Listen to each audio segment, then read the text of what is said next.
Today we're making candied bacon. Oh, I love me some candied bacon. This is the best recipe. It's so simple to make with just 3 ingredients, and candied bacon is amazing for so many occasions, from tailgates to baby showers to Christmas, Easter, any holiday, anything that you want to just jazz up, a fancy brunch. But it's so simple. The flavor is amazing, and I'm just so excited to have some today. My sister, I don't even think she understands how good this candied bacon is. It's so good. So we were just talking about it. My name is Carrie with eatingonadime.com, and we're on a mission to help you make delicious recipes without spending a lot of time or a lot of money. And this is exactly that. Only 3 ingredients and less than an hour, and you're gonna have the best candied bacon. So you can find the link for today's recipe in the description below, or you can just go to eatingonadime.com and search candied bacon.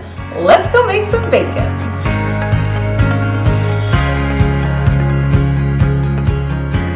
Very first thing you're gonna do is preheat your oven to 350 degrees. And now we're gonna get our pan ready. I am just using a regular baking sheet, and I'm going to use a rack. This is just like a drying rack that you would put, a cooling rack, I guess is what they're called, that you would put cookies on. So, but the first thing, you don't have to use a rack, but we recommend a rack because your bacon will get crispier. And I just think in candied bacon, your bacon's gotta be crispy.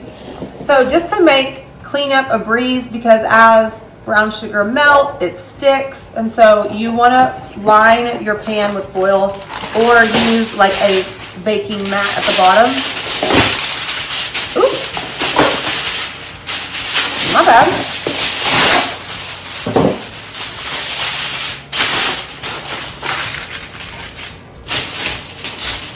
So I'm just going to cover this, including the sides, so that way my cleanup will be a breeze. And then we're just going to put the rack right on top. And then we're going to need about 1 pound of bacon. So we're just separating them and then just laying them on the rack. I'm going to do it this way.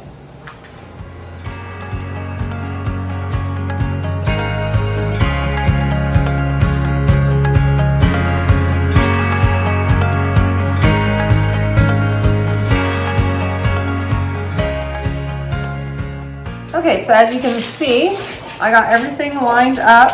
I try not to have them touching too much because then they'll like stick together, but it's fine if it does. We're going to set this aside so we can get the mixture ready.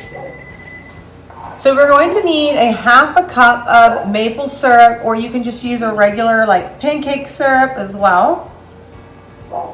Pour this in here. And then we're going to do a 1/2 cup of brown sugar.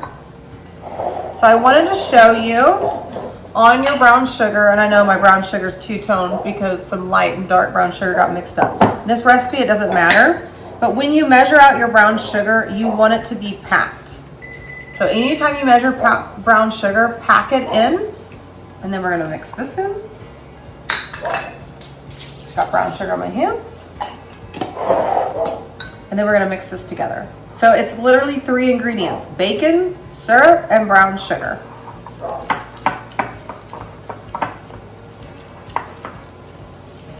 So you will end up with a pretty thick paste. Now that that's done, it's time to brush it on to the actual bacon. So I'm going to use my basting brush. We have all our equipment that we use linked in the description below as well, and also on the recipe. So we're going to brush this on nice and thick right on top of that bacon. Might have to use your hands so your bacon doesn't slide around. Okay, so the trick is, like if you're brushing this, it's gonna bounce around.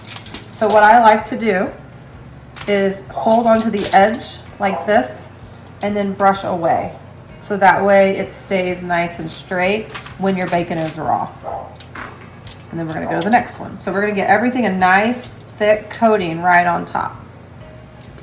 This is the hardest part. And as you can see, this isn't hard at all.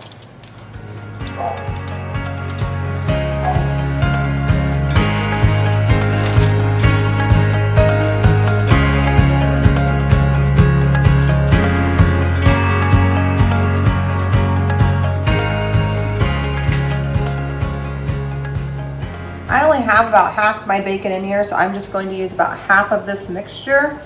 Usually I have to divide it amongst two.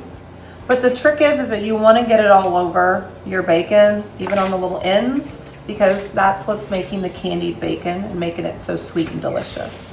So make sure, and it's okay if your hands get a little messy, you can wash up. Okay, I'm gonna go wash up real quick. Okay, so now it's ready to go in the oven. We're going to bake this at 350 degrees for about 25 to 40 minutes.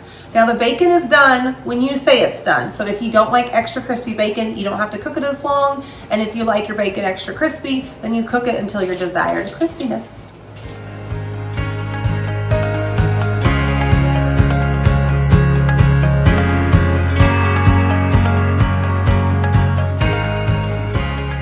Okay, so we're at the 25-minute mark. I'm going to show you what it looks like. I like my bacon crispier, so we're gonna let it keep setting. If you do, like, keep cooking. If you do want it to, you could not put all of the brown sugar glaze, and at this point you can come in and brush more if you wanted to instead of all at the beginning. Okay, it's looking done. A couple of them got a little extra crispy, but that's okay, but I wanted you to just see. Now, when you touch it, it still won't be as crispy as you're thinking, but as it cools, it will continue to get crispy. We're gonna let this sit like on the stovetop and just let it cool completely. I've allowed it to completely cool, and then you're just gonna transfer it to a serving dish or however you wanna serve it.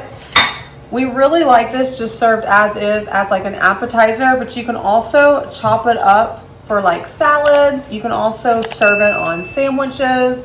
Candied bacon stores great in the fridge, so that way you can just use it whenever you want it. It can be served at room temperature and even cold. So the possibilities are endless. So make sure you go to the full recipe on eatonadime.com, and that way you can get all of our tips and tricks and all our different ways of serving it. Okay, it's time to give it a taste test. Don't forget to like and subscribe so you don't miss any more of our easy and fun recipes.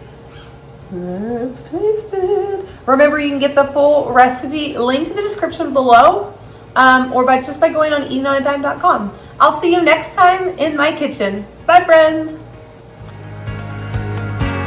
Oh yeah, that's good.